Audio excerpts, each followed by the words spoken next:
Udah saatnya Milano Jonathan pulang ke tanah air Cibuset. Dan pemain muda Bayern Munchen mengaku punya darah Indonesia.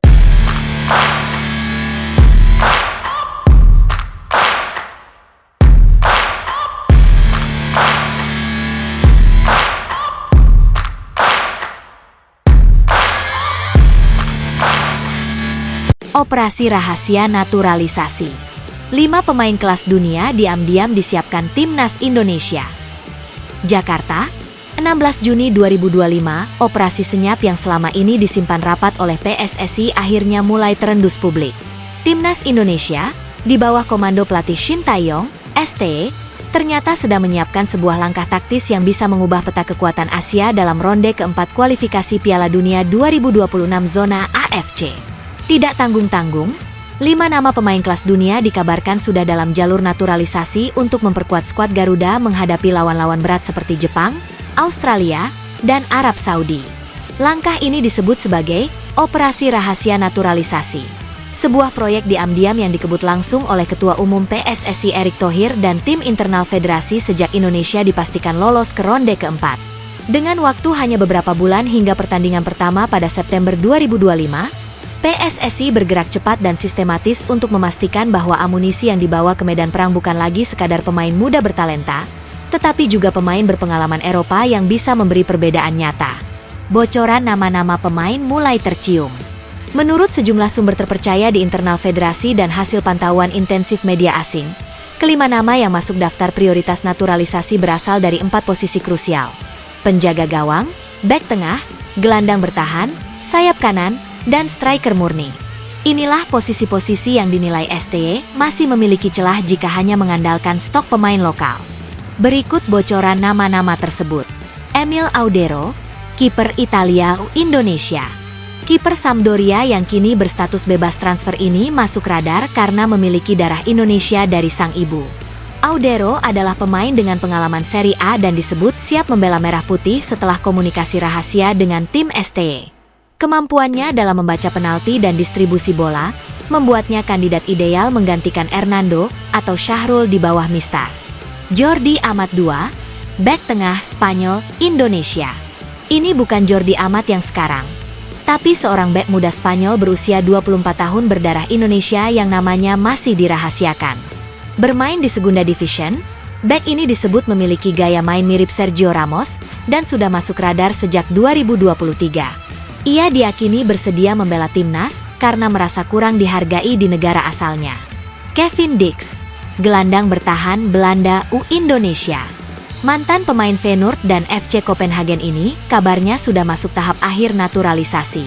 Kevin, yang dikenal sebagai gelandang bertahan yang tangguh dan bisa bermain sebagai bek sayap, menjadi incaran utama STY sejak kekalahan melawan Jepang. Dix punya darah Ambon dari pihak ayah dan pernah menyatakan minat bela Garuda tahun lalu. Mees Hilgers, sayap kanan Belanda Indonesia. Pemain muda yang bermain untuk FC Twente ini adalah tipikal winger modern dengan kemampuan cut inside dan kecepatan luar biasa. Meski lahir dan besar di Belanda, Mees tak pernah menutup peluang untuk membela Indonesia. STY melihat posisi sayap kanan masih belum stabil dan Mees diproyeksi menjadi duet maut dengan Rafael Struijk. Liam Delap, striker Inggris Indonesia. Inilah yang paling mengejutkan. Delap, yang merupakan anak mantan pemain Premier League Rory Delap, punya darah Indonesia dari neneknya. Ia bermain di Championship bersama Hull City dan pernah masuk skuad muda Manchester City. Jika ini berhasil, Delap bisa menjadi striker modern yang sangat dibutuhkan Garuda untuk menembus pertahanan raksasa Asia. PSSI bungkam, tapi jejak sudah terlihat. Sampai saat ini, pihak PSSI maupun STY enggan memberikan konfirmasi. Namun, publik menemukan petunjuk-petunjuk yang makin menguatkan isu ini. Salah satunya adalah adanya kunjungan tertutup tim naturalisasi ke Eropa usai kemenangan Indonesia atas Cina di GBK. Selain itu, beberapa nama di atas kedapatan menyukai unggahan Instagram Timnas Indonesia serta memfollow akun resmi PSSI. Prosesnya memang tidak akan dibuka ke publik dulu, karena ini menyangkut strategi besar di ronde keempat. Kami tidak ingin lawan-lawan mengetahui siapa saja yang akan kami turunkan. Tapi percayalah, ini bukan naturalisasi sembarangan, ujar salah satu sumber internal PSSI yang enggan disebutkan namanya. Strategi Shin Tae-yong, gabungkan darah lokal dan internasional. STY sejak awal dikenal sebagai pelatih yang berani berpikir di luar kotak. Ia tidak segan membongkar total susunan pemain jika merasa bahwa tim tidak cukup kompetitif. Dalam konferensi pers terakhirnya di Bali, ia menyinggung soal pentingnya menggabungkan DNA petarung lokal dengan pengalaman internasional. Lawan kita nanti adalah tim-tim yang terbiasa bermain di Piala Dunia. Kita tidak bisa hanya berharap pada semangat. Kita butuh strategi dan pemain yang bisa mengeksekusinya tanpa gentar, ujarnya. Dengan masuknya 5 pemain kelas dunia ini, Shin diyakini sedang membangun fondasi Timnas Indonesia versi 2.0, di mana pemain naturalisasi bukan lagi hanya pelengkap, tetapi kunci utama skema permainan menyerang dan bertahan. Respon publik, antara harapan dan waspada. Kabar ini tentu saja langsung menjadi perbincangan hangat di kalangan netizen. Mayoritas mendukung langkah naturalisasi ini, mengingat beratnya lawan yang akan dihadapi. Namun, sebagian juga mengingatkan PSSI untuk tetap memberikan tempat bagi pemain lokal. Saya setuju saja kalau itu demi prestasi. Tapi jangan sampai yang lokal-lokal dikorbankan. Harus seimbang, tulis akun Garuda Muda 2025 di Twitter. Di sisi lain, banyak pula yang antusias. Kalau benar Delap dan Audero gabung, ini tim bisa jadi kuda hitam Asia. Kita siap bikin kejutan di ronde 4, ujar netizen lainnya. Target, lolos ke Piala Dunia 2026.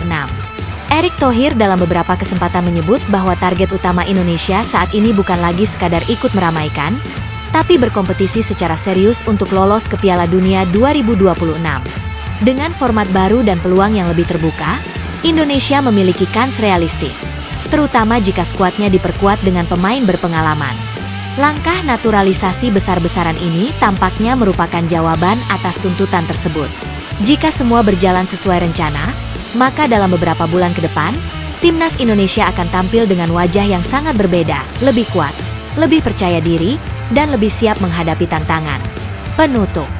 Operasi rahasia ini mungkin terdengar ekstrim, tetapi inilah bentuk keseriusan Indonesia dalam membangun tim nasional yang bukan hanya tangguh secara taktik, tetapi juga mumpuni dalam kualitas individu.